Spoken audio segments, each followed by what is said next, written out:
somos velhos conhecidos um do outro, né? Mas um do outro, e a gente sempre tem uns debates tentando contribuir, né? Para colocar ideias, mesmo de ponto de vista diferente, para o debate ficar rico, né? Visões, etc. Então, quero elogiar a sua exposição, falo sempre muito, né, do ponto de vista lógico, sempre uma clareza muito grande. Bom, não sei se estão ouvindo direito. Sim. Eu como professor, eu costumo levantar um pouco a voz, eu começo baixa, lá pelo meio, não estou gritando. Então, eu quero colocar um ponto de vista realmente diferente e falar um pouco do que eu penso sobre essa reforma, né? Eu penso que essa reforma é, de fato, uma afronta aos brasileiros. Eu acho que eu nunca tinha visto, não pensei que ia haver um desacato tão grande proposto como a reforma da Previdência, como é essa PEC 6 que está sendo posta para nós. Parece que o governo pretende o triunfo da barbárie como solução para o problema previdenciário. É uma brutalidade, de fato, contra os mais pobres. Eu acho que existem realmente problemas que precisam ser enfrentados. Alguns parâmetros podem ser revistos, mas o que parece, para quem mergulha no interior dessa reforma, é que, de fato, é uma reforma contra os pobres. É uma reforma cujo ataque, né, a essa população mais pobre é sinal de bom senso, é sinal de saber, né, e eu vou tocar nesses pontos. Assim, algumas coisas que eu vou mostrar aqui, eu vou mostrar que o ajuste fiscal no Brasil é opressão fiscal. Ajuste fiscal é opressão sobre os mais pobres. A gente está diante de uma reforma da Previdência que atinge frontalmente trabalhadores rurais, pessoas que prestam serviços e que recebem salários muito baixos, as mulheres principalmente. Estamos fazendo uma reforma muito violenta num momento de estagnação econômica, estagnação brutal, que tem levado a altíssimos níveis de desemprego, de subutilização da força de trabalho, de desalento, não é? E de grande informalidade. E num momento desses, a omissão do Estado em ter, diante da sociedade, uma frente de trabalhos, é algo que devia ser encarado como um crime fiscal. Isso sim é um crime, né? Porque diante de tamanha estagnação econômica, o que nós temos diante de nós? Uma reforma da Previdência. E uma reforma da Previdência que vai atingir pessoas já muito pobres. Então, o que os brasileiros esperavam, na verdade, era um plano de desenvolvimento econômico, um plano de combate ao desemprego, precedendo qualquer tipo de reforma da Previdência. Por quê? Porque se você está diante de uma situação de crescimento do gasto e, supostamente, um avanço do déficit público, você tem várias formas de resolver esse problema. Qual é a grande ideia básica que está pautando a reforma da Previdência? É o envelhecimento populacional. Nós temos uma baixa taxa de natalidade, um aumento da expectativa de vida, que faria, inevitavelmente, esse gasto explodir no futuro e levar o sistema ao caos financeiro e atuarial. Pois bem, quando se olha uma situação de envelhecimento da população, duas medidas podem ser tomadas. Ou você achata o gasto, isso significa achatar a renda, né, aumentando contribuições. Uma saída, portanto, de desaceleração econômica, porque o corte do gasto, o corte da renda, significa menor PIB, né, significa menor crescimento. Do outro lado, você pode fazer uma medida oposta. Qual é a saída oposta? A saída oposta é pelo lado da receita e não do gasto. Do lado da receita, você pode fazer um plano, né, de geração de empregos. Ao aumentar o nível de emprego, você está aumentando o nível de renda dos trabalhadores. Esse nível de renda vai permitir maior contribuição desses trabalhadores, portanto, um aumento da receita da própria Previdência. Seria uma saída virtuosa que garantiria o crescimento do PIB e, portanto, o combate ao déficit pelo lado da receita. Além disso, uma outra saída que os economistas também conhecem, né, é o crescimento da produtividade do trabalho. O crescimento da produtividade do trabalho é algo que se conquista, né, com um plano de desenvolvimento econômico que leve à recuperação da indústria, aos investimentos em ciência e tecnologia, aos investimentos no ensino, principalmente o ensino de nível superior. A revolução na infraestrutura de produção, que são políticas de um patamar civilizatório mais elevado, em que você tenta, com o crescimento e o desenvolvimento de uma nação, aumentar as receitas do sistema de previdência. Então, ao invés de nós colocarmos na mesa uma situação de corte de gastos que vai atingir o pessoal do BPC, os rurais, que vivem em condições precaríssimas, vai atingir os professores, as mulheres, ao invés de uma saída desse nível de iniquidade, nós poderíamos estar na mesa com um projeto de desenvolvimento econômico. Cadê o nosso projeto de desenvolvimento econômico? Como é que se pode chegar numa nação e ter única e exclusivamente um plano de reforma da Previdência? É apequenar demais o nosso problema, é subestimar demais o problema que nós estamos defrontando. Depois de 2 décadas de retrocesso na indústria, depois de uma reprimarização brutal da economia, depois de apresentar apenas geração de empregos para patamares salariais baixos, depois de jogar a juventude nas altíssimas taxas de desemprego, o governo vem com única e exclusivamente uma proposta de reforma da Previdência que mais parece um descarte de idosos. Ora, pode ser uma coisa mais suave, vamos jogar do despenhadeiro, vamos botar todo mundo em cima da montanha e jogar abaixo. Está no mesmo. Reduzir a renda dessa população e abreviar a sua expectativa de vida é a mesma coisa. Pagar R$400 de BPC é o que, se não condenar a morte? Então, eu acho que a população está percebendo perfeitamente, né, quem se prejudica com essa reforma e quem vai empurrar os bolsos com essa reforma. Né, porque é uma reforma que remete a população para o mercado, remete a população para o sistema financeiro. E a saída, né, pelo lado do...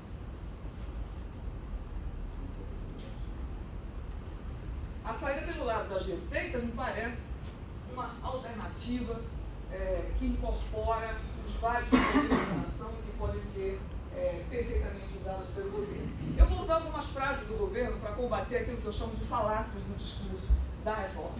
A primeira delas que o governo sempre está comentando nas suas várias exposições ao público é que, se não houver reforma da Previdência, a situação vai se agravar e não haverá ajuste fiscal. Ora, eu digo o seguinte, os dados fiscais desse país, eles são seletivamente escolhidos para criar um discurso de medo, para criar um discurso de quebra do Estado, né? E assim propor única e exclusivamente como saída o ajuste fiscal que a gente chama de austeridade fiscal.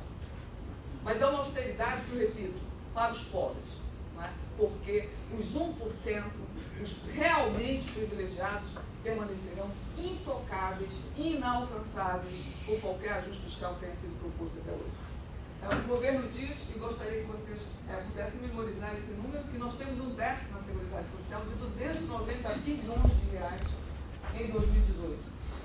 Esse déficit estaria composto por um déficit do FGTS de 195 bilhões, na Previdência dos Servidores 46,4 bilhões de reais, pela inatividade dos militares 43,9 bilhões de reais, mas o governo não menciona nos seus vários discursos, não é?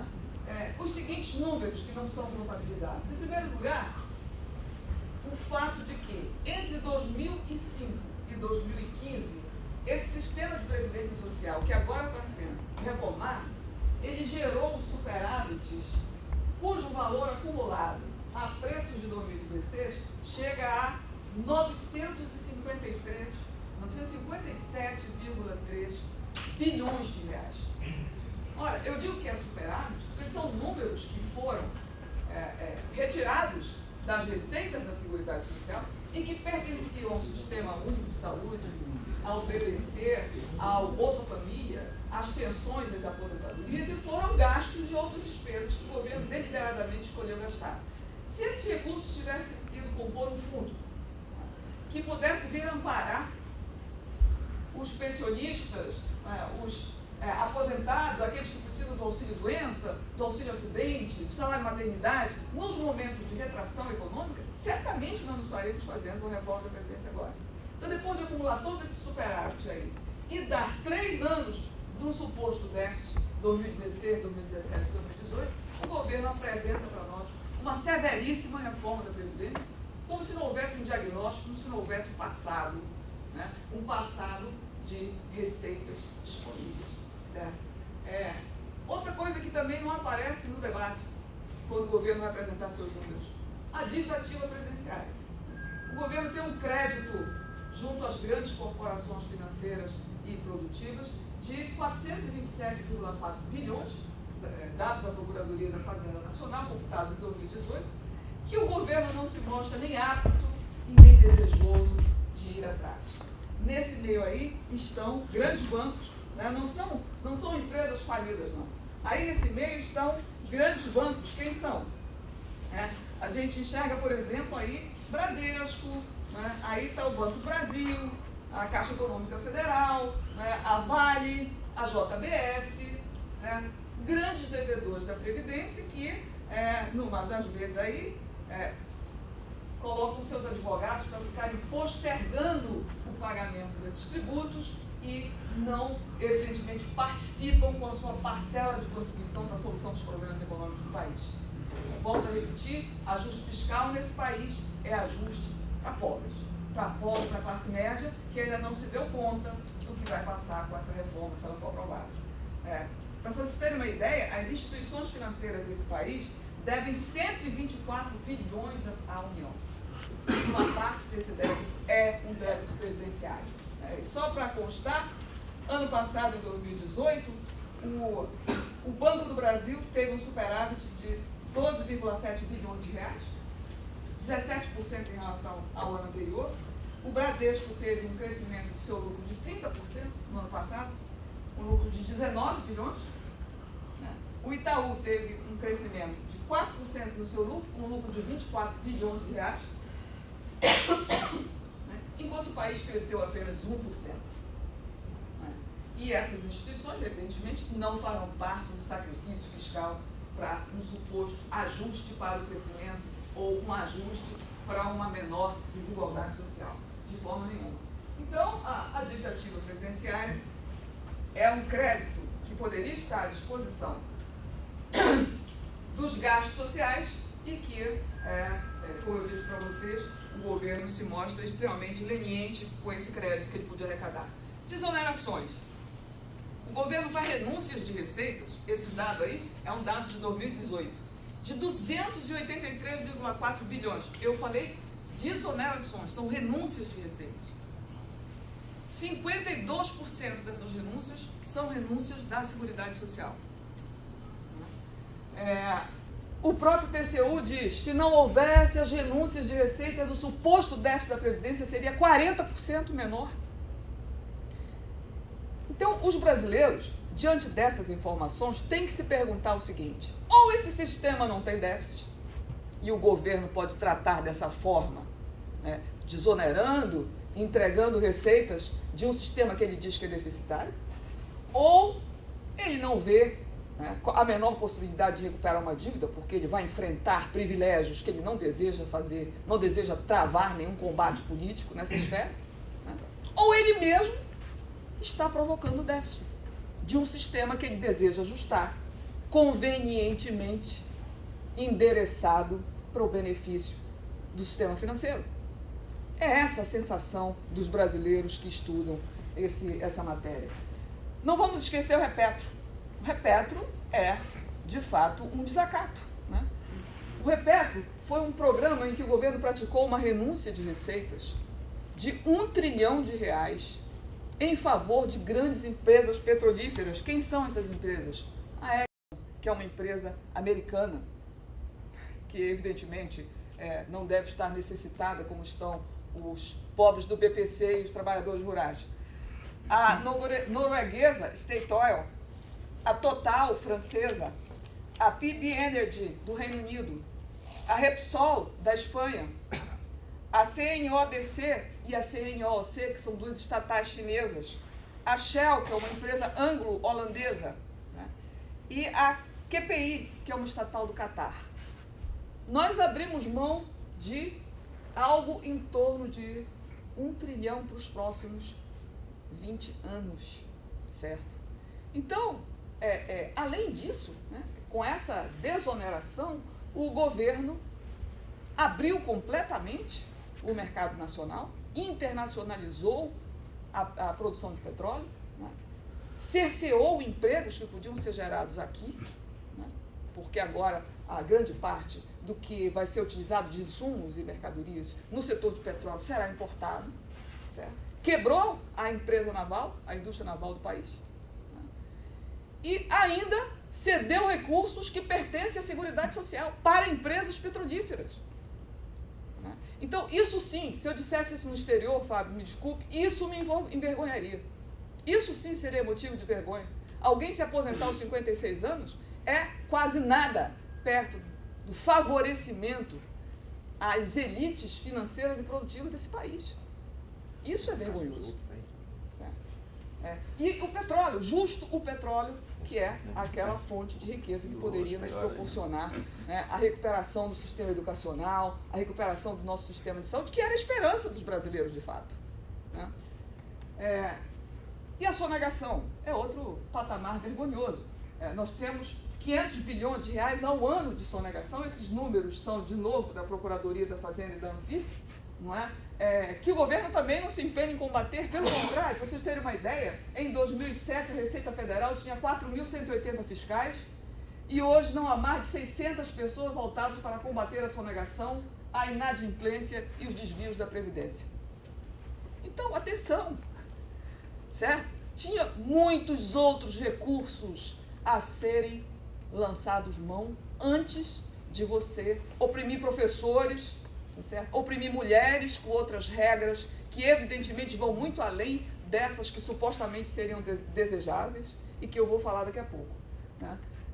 A DRU, a desvinculação das receitas da União, eu li um relatório da SOF, da Secretaria de Orçamento e Finanças, e no meio do parágrafo, né, já lá nos seus anexos, o relatório diz que a desvinculação das receitas da União foi de 100,4 bilhões de reais no ano de 2017. Certo? Então, por que desvincula? Se o sistema é deficitário?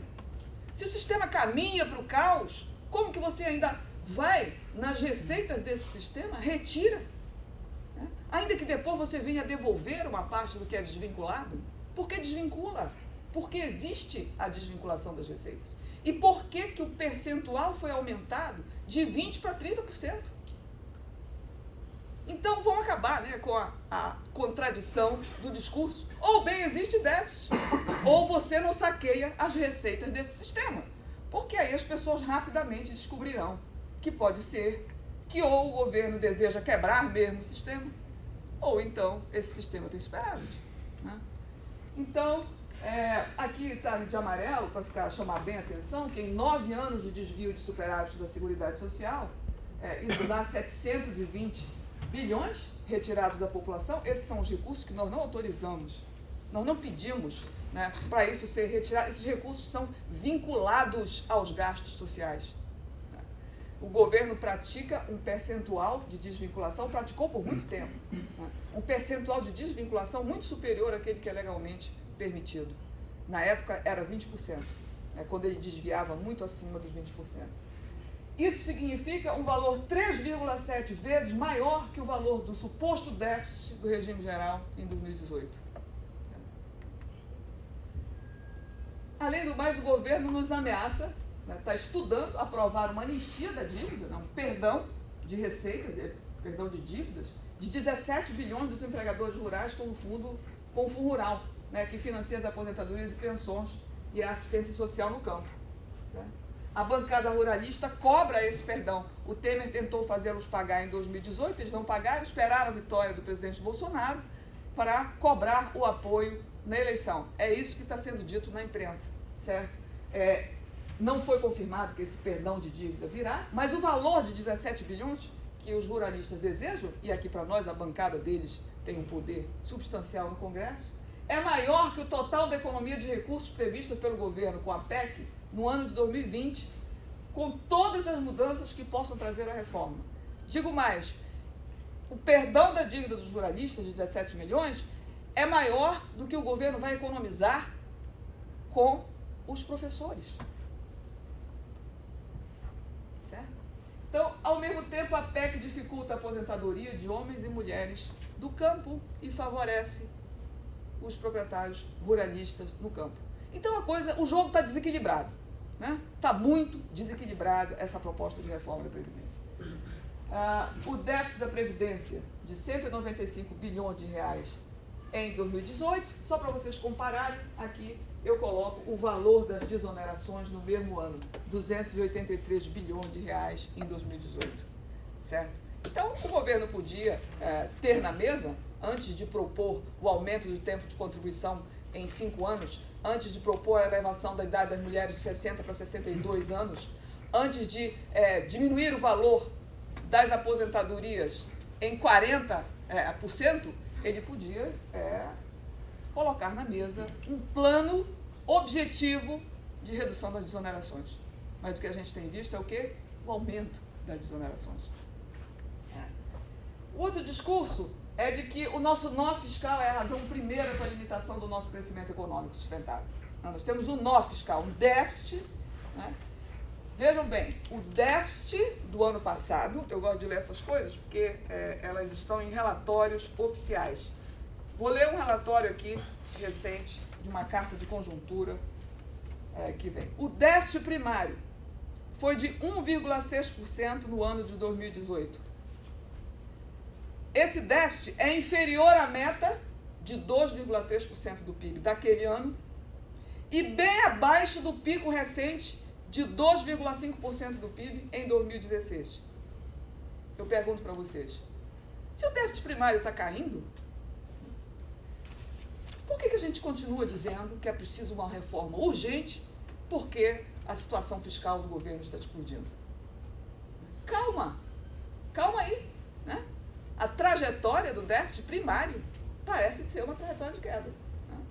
Por quê? Porque o governo tomou uma série de medidas aí fiscais, de suposta racionalização do gasto, que implicou aí uma redução substancial desse déficit. Então, quer dizer que o nosso nó fiscal é a despesa previdenciária. Perdão, eu discordo, frontalmente discordo. O nosso nó fiscal é o gasto com juros. O gasto com juros, ele tem se localizado, em média, nos últimos 3 anos, em 6% do PIB. 6% do PIB, meus senhores, é 400 bilhões de reais por ano. Vocês se lembram quanto foi o déficit da Previdência que o governo disse que era? 195 bilhões de reais. Quer dizer, nós ficamos escandalizados com um déficit de 195 bilhões de reais e não ficamos com 400 bilhões de reais gastos com juros. Isso me envergonharia de falar no exterior, viu, Fábio? Se eu dissesse no exterior que este país subdesenvolvido gasta 400 bilhões de reais com juros, isso me envergonharia profundamente. Você quer que o governo te pague com quê? Com bananas? Não, meu caro, eu quero uma taxa de juros justa. Eu quero uma taxa de juros nos patamares internacionais. Eu quero uma taxa de juros igual ao dos nossos vizinhos, já que é para comparar com o Uruguai, Argentina, Chile, Bolívia. Certo? Esse debate é um debate de conflitos distributivos.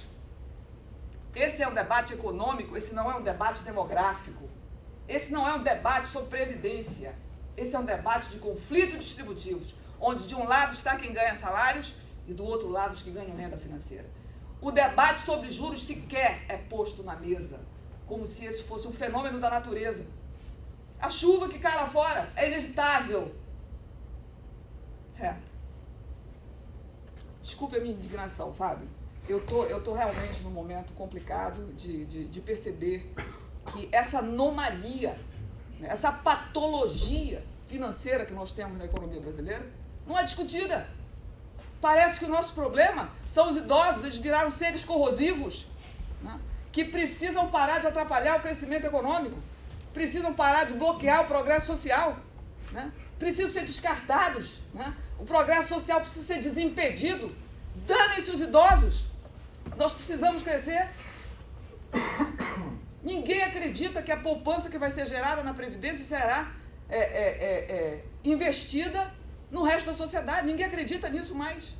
Quem de nós vai acreditar nisso? Olha a taxa de juros, 6,5%. Acabou de haver uma reunião do Copom. Né? Está claro que a indústria retrocedeu, está claro que o país vai crescer menos esse ano e a taxa de juros não se move de 6,5%. Por que o governo não reduz o gasto com juros? Por que ele tem que reduzir os demais gastos primários da cadeia? Porque a política monetária é intocável? Só a política fiscal é mobilizada para fazer ajuste nesse país? O resultado operacional não tem valor nenhum? Por que nós não discutimos o resultado operacional, só discutimos o resultado primário? Né? Para reduzir a dívida só se discute o resultado primário nesse país? Então, de fato, aqui o nó fiscal, do meu ponto de vista, do ponto de vista de quem se indigna com a visão unilateral de corte de gastos, de que isso é exacerbar com a política monetária, no momento em que a inflação está perfeitamente controlada, no momento em que o Banco Central há 3 anos entrega uma inflação abaixo do centro da meta. Tem margem para diminuir a taxa de juros. Há 3 anos o governo entrega uma inflação baixa, o que significa que ele está exagerando no patamar da taxa de juros. Há 3 anos que a estimativa de inflação feita pelo Banco Central se mostra incorreta. Há uma distância entre a previsão e a realização da inflação. Portanto, a taxa de juros podia colaborar, a política monetária podia colaborar e muito para a redução de gastos. Outro debate. Enquanto nos recusarmos a enfrentar o desafio previdenciário, a dívida pública subirá implacavelmente e asfixiará a economia. A dívida bruta em relação ao PIB subiu de 63% em 2014 para 74% em 2017. Então, quer dizer que quem gera o crescimento da dívida é a Previdência. Discordo. Mais uma vez, discordo. Essas frases estão entre aspas porque elas são fruto da justificativa que encaminhou a reforma da Previdência para o Planalto. Esse gráfico que é feito pelo IPEA, sempre que acontece a carta de conjuntura, mostra, né, uma trajetória de crescimento da dívida. Primeiro, uma trajetória de queda. Esses números aqui, essa linha é o percentual do PIB de crescimento anual da dívida. Mostra aqui números negativos, portanto, a dívida cai até 2013 e volta a subir até 2016, quando ela começa de novo a fazer uma trajetória de redução aqui, crescimento menor. Né? Então, em primeiro lugar, dá para ver por essas colunas aqui quais são os fatores determinantes da dívida líquida do setor público. E, embora não esteja muito claro, eu quero mostrar para vocês aqui. Essa coluna que está acima do patamar de 0 são os fatores que geram crescimento da dívida. Essa que está abaixo são os fatores que geram redução da dívida. Então, reparem bem, essa parte verde, que está escrito 5,5% do PIB, está nos mostrando que em 2018 a dívida teve um crescimento puxado em 5,5 pontos percentuais do PIB pelas despesas com juros, pelo custo financeiro da dívida. E apenas 1,6% do PIB impulsiona o crescimento da dívida em função do resultado primário. Certo? O que significa que 80% do crescimento da dívida em 2018 foi custo financeiro.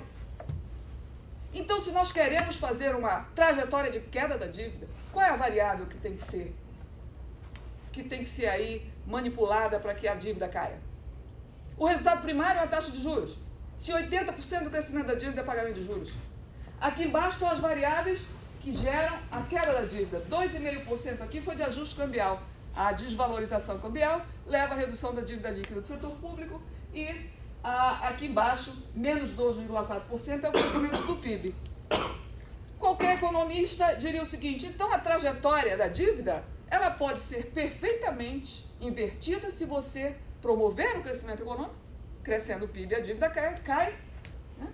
Reduzindo a política de juros altos, a dívida também cai. Por que num momento de alta contração econômica, nós vamos lançar mão do déficit primário como saída? É omissão omissão do Estado diante do desemprego, do aumento da pobreza, dos aumentos da violência, da alta mortalidade que está acontecendo já nos últimos 2 anos no Brasil. E omissão devia ter punição fiscal. Lá na lei de responsabilidade fiscal deveria ter uma cláusula dizendo que o governo está proibido de fazer isso. Outra coisa que eu queria falar aqui é que tem um relatório do Banco Central, desculpa eu encher o saco com essa história da dívida, mas esse aqui é um gráfico que mostra a evolução da dívida líquida do setor público em termos cumulativos. Reparem que essa parte azul são os juros nominais. A dívida crescendo em função do acúmulo de gastos com juros nominais. Uma dívida de 51% aí, tem grande parte dela determinada por juros nominais. Enquanto que o resultado primário tem aqui acumulado, fator de redução no acumulado de 2001 a 2017, como redução da dívida, porque nós tivemos muitos momentos de superávit primário. O déficit primário começou a surgir em 2014. Então, mais uma vez, a minha insistência nas questões monetárias, você tem aqui o fator descondicionante da dívida bruta, agora eu estou usando a dívida bruta está em 4,8 trilhões de reais, 74% do PIB, mas qual foi o fator condicionante que mais levou a essa variação de 476 bilhões de reais no ano de 2017? Os gastos financeiros da dívida, 439 bilhões, que representaram 6,7% do PIB, certo? Então, do outro lado do debate, do lado heterodoxo do debate, a ideia de que a política monetária que precisa de ajuste e não a política previdenciária. Isso está muito claro pelos números que estão sendo mostrados. Só para dar uma noção, eu peguei esse pedaço aqui de um recorte de jornal da Agência Brasil que diz o seguinte: hoje, 25/4/2019, o dólar comercial chegou a superar os R$ 4,00 na abertura. Ainda hoje, o Banco Central fez um leilão de até 5.350 swaps cambiais tradicionais, equivalentes à venda futura de dólar para a rolagem do vencimento de maio, no total de 5,3 bilhões de dólares. Certo? No último dia 23, o Banco Central anunciou que a partir do dia 2 de maio dará início à rolagem integral dos contratos swap cambial com vencimento em 1º de julho de 2019, de um total de 201.785 contratos. Atualmente, o estoque de contratos de swap cambial do Banco Central equivale a 68 bilhões de dólares, dos quais 10 bilhões vencerão em 1º de julho, informou o Banco Central. Então é o seguinte, uma parte da dívida é gerida pelo Tesouro Nacional. Quando nós temos déficit primário, vem do lado fiscal da dívida, certo? Quando as receitas ficam inferiores ao gasto. Mas tem uma parcela substancial da dívida que ocorre em função da política monetária e cambial. A gestão da taxa de juros, a necessidade de manter a taxa de juros no patamar definido pelo Copom, a necessidade, portanto, de irrigar o mercado interbancário. Isso gera uma parcela substancial da dívida pública. A necessidade de controlar a taxa de câmbio, de administrar as reservas internacionais. No passado recente, de capitalizar os bancos públicos. Isso, para fazer política creditícia, grande parte da dívida pública deve-se à gestão da política monetária, cambial, de reservas internacionais e creditícia do país. Agora, evidentemente, o BNDES está numa posição inversa de devolver recursos ao Tesouro Nacional. No passado, devolveu 130 bilhões de reais. Mas, no passado recente, o governo capitalizava os bancos públicos para que eles fizessem política industrial, política de estímulo à agricultura e etc. Isso, evidentemente, é desejável. Uma parte da dívida cresce em função do resultado fiscal, mas uma parte substancial da dívida é a lida diária com a política monetária e a política cambial. Então, é absolutamente insustentável para mim quando o governo começa a dizer: olha, se eu não pagar o Bolsa Família, a dívida pública vai subir. Se eu não pagar as pensões e as aposentadorias, se eu não pagar o BPC, a dívida vai subir. Se eu pagar esses gastos, a dívida vai subir. É mesmo. E se mantiver a taxa em 6,5%? Se não diminuir 1% dessa taxa aí, a dívida também não vai subir? Claro que vai, certo? Mas isso não entra no debate. Isso não entra no debate porque juros é renda financeira. Favorecem-se com esse gasto os fundos de investimento, que são especulativos. Favorecem-se com esse gasto os fundos de previdência, né? Os bancos, que têm grande parte dos seus ativos investidos em títulos públicos. Os ativos das empresas do setor produtivo, grande parte delas também investidos em ativos financeiros. Então, inverter o rumo da política monetária é complicadíssimo, porque significa um enfrentamento de classes que esse governo, evidentemente, não vai bancar. É mais fácil você litigar com a grande massa desorganizada, que tem pouca representação no Congresso Nacional, e fazer uma reforma da Previdência dura, austera, né, com os mais fracos. Vou parar de falar. Tudo aquilo que eu falei são, evidentemente, as operações compromissadas. Aqui está a evolução das operações compromissadas. Nota-se um significativo crescimento, né? Nota-se que, mesmo com a redução do déficit, mesmo com a estabilidade do crescimento do PIB em 1%, certo? Mesmo com uma taxa de câmbio desvalorizada, a dívida líquida sobe. Por que a dívida líquida sobe? Porque o governo emite mais do que é necessário para cobrir o déficit fiscal. O governo emite títulos para atender às demandas de curto prazo e médio prazo dos bancos por títulos públicos. Todo mundo sabe disso, né? As operações compromissadas não são feitas apenas para cobrir resultados fiscais negativos, né? Elas são feitas para atender às necessidades hedge, como eu falei, aquele hedge de swap cambial para o setor financeiro. Isso aumenta o comprometimento dos recursos públicos com operações compromissadas, certo? Deixa eu pular logo isso. A reforma da Previdência, por último, só para encerrar, virá para combater privilégios.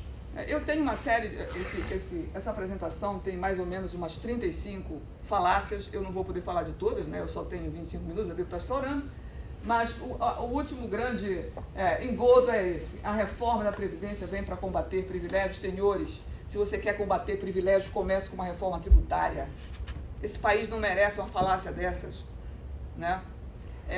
Se o governo de fato quisesse fazer ajuste fiscal combatendo privilégios, né, nós atingiríamos os 1% da pirâmide social. Nós mexeríamos com o imposto de renda, tributaríamos os lucros, a distribuição dos lucros, os dividendos, que não são tributados, são completamente desonerados, certo? Nós combateríamos, utilizando o imposto sobre grandes fortunas, nós tributaríamos iates, né? Nós tributaríamos vários tipos de automotores, transporte automóvel, porque isso está isento, né? Há uma série de impostos que podem ser lançados mão para ir buscar a redução desses privilégios e a distribuição do ônus de um ajuste fiscal com maior equidade por todos. Mas não, o governo lança uma proposta de reforma da Previdência, cuja economia de recursos vai recair 84% delas sobre o RGPS, o BPC e o abono salarial. Perdão, qual é a renda desse povo aí? Né? Os impactos sobre os mais pobres, 11 casos, eu peguei só 11 casos, mas são muitos dentro dessa proposta. Peguei os 11 casos. Em primeiro lugar, o aumento do tempo de contribuição de 15 para 20 anos. Ora, um aumento do tempo de contribuição de 15 para 20 anos vai fazer com que uma parte substancial dos trabalhadores não acessem mais a Previdência. O governo faz uma reforma achando, não é, que os trabalhadores têm condições de ter uma renda suficiente nesse país para poupar e pagar a Previdência, que eles vão ter empregos formais, certo? Que aumentar de 15 para 20 anos é um pressuposto de que a gente está diante do mercado de trabalho completamente diferente do que está sendo apresentado. Estudos baseados no DIEESE e no IBGE mostram que 28% dos trabalhadores, ou seja, 12 milhões de pessoas, entre 2003 e 2016, só conseguiram contribuir com 6 contribuições para a Previdência a cada 12 meses.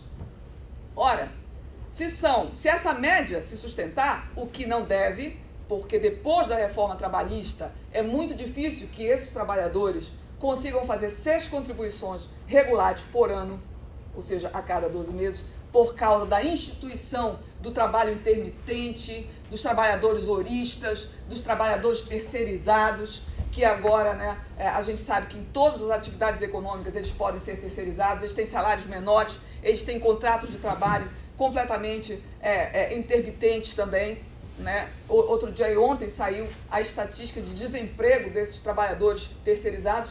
Então, supor que você aumenta o tempo de contribuição de 15 para 20, isso não é a exclusão, só pode ser ingenuidade, né? Então, quando a gente diz que os trabalhadores só conseguem contribuir por 6 meses a cada 12 meses, a gente não está dizendo que eles precisam de 20 anos para fazer 240 contribuições, eles vão precisar de 40 anos para fazer 240 contribuições. Não 20 anos de contribuição, mas eles precisam trabalhar 40 anos para preencher esse requisito, né, de 20 anos de contribuição. Segundo o DIEESE, 61% das pessoas, de novo com base na PNAD, 61% das pessoas que se aposentaram por idade em 2015 não se aposentariam se o tempo de contribuição fosse superior a 15 anos. Certo? Então, esse é o percentual da exclusão. E isso antes da reforma trabalhista. Volto a repetir. Tá? O caso dos trabalhadores... Deixa eu só falar do mercado de trabalho, né? A taxa de desemprego, como vocês sabem, resulta em 12% ou 13,1 milhões de pessoas desempregadas. A taxa de subutilização da força de trabalho é de 27,9 milhões de pessoas desalentadas, subocupadas, que não podem trabalhar por motivo algum. São 24% de taxa de subutilização. O número de desalentados chega a 4,9 milhões de pessoas, é o maior da série do IBGE. Os empregados com carteira assinada são 33 milhões e os sem carteira são 11 milhões. Trabalhadores por conta própria são 23,8 milhões, mas apenas 31% contribuem para o INSS, certo? Então, se você somar disso aí, desse universo, os desempregados, os subutilizados, os sem carteira e os autônomos que não contribuem para o INSS, que são outros 69%, certo? Isso dá 68,3 milhões de pessoas que não acessariam esse benefício da Previdência no futuro. Ou se muda o mercado de trabalho, ou você, de fato, vai fazer uma reforma que vai excluir definitivamente as pessoas, né? Ainda haverá os que contribuirão, mas não se aposentarão, porque eles não conseguirão, no percurso da sua vida laboral, preencher os 20 anos de contribuição, certo? Trabalhador rural todo mundo conhece, não é? Os próprios deputados acharam uma infâmia, já isso aí está líquido e certo que vai ser retirado, né? O caso dos professores, né? O caso dos professores é muito grave, né? A aposentadoria dos professores foi endurecida, agora a idade mínima das professoras é igual dos professores, 60 anos, certo? Embora a regra geral diferencie homens e mulheres, a idade das professoras e dos professores é igual, 60 anos, certo? Antes não existia essa idade mínima, antes existia a exigência do tempo de atividade ali, né? E agora não, agora vai ter a idade mínima, né? O tempo de contribuição das professoras aumentará consideravelmente, certo? E o que fica é a percepção de que essa reforma da Previdência protege mais o pessoal da segurança pública, não é? Protege mais o policial civil, o policial militar e desabriga os professores. Mas o Estado não é só repressão? O Estado é educação pública também, né? O Estado é o aperfeiçoamento das pesquisas, o aperfeiçoamento do ensino e, no entanto, aqui os professores ganharam um presente que significa o achatamento, né, dos seus salários numa profissão em que a gente já sabe que a penúria desse trabalho é muito grande, a instabilidade no emprego é muito alta, então é realmente uma coisa desproporcional. As mulheres, não vou nem, principalmente a trabalhadora rural, né, a idade da trabalhadora rural passou de 55 para 60 anos, igual a dos homens, de novo sem nenhuma diferença de gênero, né? Homens e mulheres vão se aposentar aos 60 anos no campo, né? Mas há 20 anos de contribuição, coisa que os trabalhadores rurais não tinham antes, eles vão passar a ter um tempo de contribuição igual ao do trabalhador urbano e ainda vão ter que recolher R$ 60 por ano, obrigatoriamente. No mínimo isso. 600 reais por ano. Falei o quê? 60. Quem dera que fosse. Seria simbólico, né? Seria apenas para manter um cadastro, sei lá, 600 reais por ano. Né? Então, de fato, é desigual essa reforma. E o abono salarial, gente, desculpa, é o último, prometo. Né? A última maldade dessa caixa de muitas maldades. O abono salarial é um benefício que é ganho pelos trabalhadores que recebem até 2 salários mínimos. Como ficará? Só ganhará o abono quem recebeu uma renda de até 1 salário mínimo. Ora, tem um trabalho feito pelo economista Pedro Rossi e mais 2 outros economistas da Unicamp, que mostra que 24 milhões de trabalhadores perderão 6% de sua renda. Quem são esses trabalhadores que vão perder 6% da sua renda? São cozinheiros, porteiros, recepcionistas, ajudantes de obra, trabalhadores de manutenção. O governo está indo lá cortar, né, renda desse e acha que com isso pode nos convencer de que está combatendo privilégio com essa reforma. Né? O abono contribui para a redução das desigualdades. O Pedro Rossi mostra lá o índice de Gini e o quanto mostra também o quanto o abono contribui para a redução das desigualdades.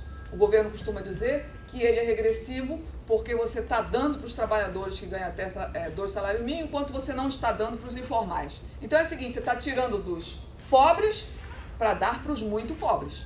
É isso? Essa é a ideia? Isso é combate a privilégios?